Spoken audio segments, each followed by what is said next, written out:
That's what really matters. Like everything else is like if humans go extinct or civilization collapses, whatever policies we may have are irrelevant. This is incredibly fundamental. So one way or another, this must happen. The founding purpose of SpaceX is to develop the technologies necessary to extend consciousness beyond Earth. So, and this is sort of a little cerebral, but perhaps appropriate for a Cato event. They're quite cerebral. But if you think about the sort of Fermi filters of, Enrico Fermi was always wondered, where are the aliens? Why do we not see signs of them? And I frequently get asked, are there aliens on Earth? And I haven't seen any signs of aliens. And I promise you, the minute I see any evidence of aliens, I'll immediately post it on the X platform, the most popular post of all time. But that we haven't actually seen any evidence, so I'm not aware of any, suggests that consciousness is extremely rare. If we believe the archaeological record and the standard model of physics, Earth is about 4.5 billion years old. Civilization, as measured by the first writing, is only about 5,000 years old. So archaic pre-cuneiform and roughly 5,500 years ago was the first writing. I think that's a good date for the start of civilization, which means that civilization has only been around for 1/1,000,000th of Earth's existence, almost nothing. I think this potentially argues for civilization being fleeting and fragile. And so the thing that we can do to increase the probable lifespan of civilization is to be a multi-planet species, to extend consciousness to other planets, ultimately to other star systems. And this would massively improve the probable lifespan of humanity and consciousness as we know it. So it's really trying to get past the single planet Fermi filter. That's the goal of SpaceX. That's why we're building such a big rocket. It's far in excess of anything that's needed to put satellites into Earth orbit. And it's a planet colonizer. It's intended to build as quickly as possible a self-sustaining city on Mars. And I think it's somewhat of a race between making a self-sustaining city on Mars and global thermonuclear war or some calamity. If we have some civilization ending calamity before that happens, then that's all they wrote. That's perhaps some future aliens will discover our civilization and say, well, they almost got there, and along the way we'll seek to generate revenue from any space-based activities such as providing, building an internet system in space, anything that's sort of space related, in order to fund the extension of consciousness beyond Earth. This is somewhat prompted by trying to figure out what's the meaning of life. So I had this existential crisis when I was a kid, trying to figure out what's the meaning of life? Is it just pointless? I read a lot of books on philosophy and religious books and whatnot, and ultimately the thing that I felt was most enlightening was Douglas Adams' Hitchhiker's Guide to the Galaxy, where Earth is basically this giant computer to answer the question of what is the meaning of life, and comes up with the answer 42. But it turns out that actually the answer is the easy part, and the hard part is the question. We don't actually know the right questions to ask. So I thought, well, if we expand the scope and scale of consciousness, then we're better able to understand what questions to ask about the answer that is the universe.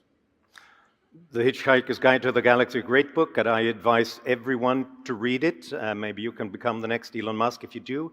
Thank you also, Elon, for putting the role of the moderator and the interviewer and in the spotlight, coming up with the right questions. That's the most important thing. So let me ask you the next question then, and try to probe a little bit deeper into what you're really doing. Because as I understand it, you have 6 companies that you're running, but you also have a 7th, or did you just come up with another one? Well, the companies that take up the vast majority of my time are Tesla and SpaceX. So yeah, and then the other companies are much smaller.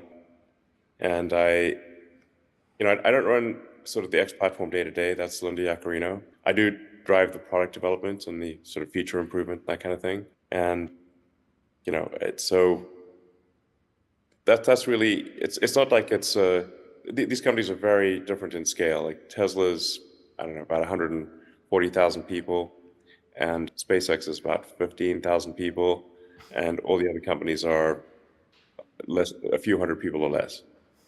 Yeah. So very, very different scales. Yeah.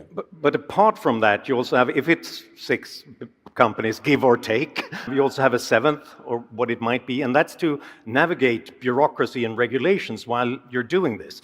And this has been a conference about innovation and entrepreneurship, and how do we do that when there's so many obstacles in the way. And I mean, it's difficult enough to get to Mars. It's rocket science, literally, but you also have to navigate regulation and precautionary mindsets. So, and I've understood that your style of management is to question every requirement, to create clarity by never accepting that it just came from some department, some place. Every requirement should come with the name of the person who made it, because this makes it possible to question whether it makes sense.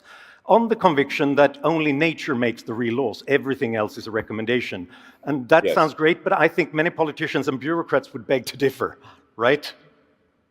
Yeah, well, with respect to laws and regulation, we do have a fundamental issue, which is a natural outcome of an extended period of prosperity, where there really hasn't been sort of a global war, or when things have been prosperous for a long time, you get an accumulation of laws and regulations naturally, and these laws and regulations are immortal, whereas humans are obviously mortal. So the longer you have this generation of these creation of rules and regulations, but you sort of get to this point where each law and regulation is not perhaps crippling in and of itself, but they're all like little strings that like a million little strings that tie Gulliver down. So like each little string, and then eventually the giant can't move. In the West, I think we have created regulatory gridlock where just almost everything is illegal. This is why they can't build a high-speed rail in California. They spent $7 billion, and there's a 1,600-foot section is all they have to show for it, and doesn't even have rails on it. It's really, too absurd for parody, because large projects are essentially illegal in California. So, and much of Europe and other countries. So there has to be some garbage collection process for removing rules and regulations in order for society to function and not to, get hardening of the arteries and just to the point where you can't do anything. And this relates to our risk aversion, I think. In the classical liberal tradition, one important starting point is that we just don't know everything. Nobody does. So the world is a game of learning and of discovery. And therefore, it takes trial and error and experiments to get to the right place. And I've realized that when I'm looking at your businesses, that you're not really the risk-averse type. On the contrary, you shouldn't avoid problems, but test things fast to find out what the problem is fast, and then fix it fast. So a rocket blowing up might not be a mistake. It might be an important step of leveling up to the next stage of knowledge and of discovery. But that's the total opposite of much of the risk-averse culture in many businesses and certainly in governments. So, and many are so conservative that they wouldn't allow anyone to do anything for the first time. So the question is, how do you deal with that kind of risk-averse culture? What changes in culture and in regulation would you make to make the world safe for experiments? Well, like I said, at a government level, I think that there should be a regulation removal department, and probably some. When we pass new laws, they should have some kind of sunset, perhaps, that they need to be reaffirmed before they are, or they expire. Now, the thing that tends to happen is that once regulations are passed, that an ecosystem of consultants forms around those regulations that wants to keep them going. Environmental regulations are particularly bad in this regard. So, and I'm very much pro-environment, but the environmental regulations are, in my view, largely terrible, and they're very much sort of permission-based, as opposed to you have to get permission in advance, as opposed to, say, paying a penalty if you do something wrong, which I think would be much more effective. To say, like, look, we're going to do this project. If something goes wrong, then we'll be forced to pay a penalty, but we do not need to go through a 3 or 4 year environmental approval process. So just changing things from, you have to get a permission in advance to you have to pay a penalty if you do something bad, I think would be profoundly effective for the advancement of large projects. And really, this is like taking the brakes off of an economy and of a civilization. We need to snap those strings that are holding Gulliver down and preventing us from making progress as a civilization.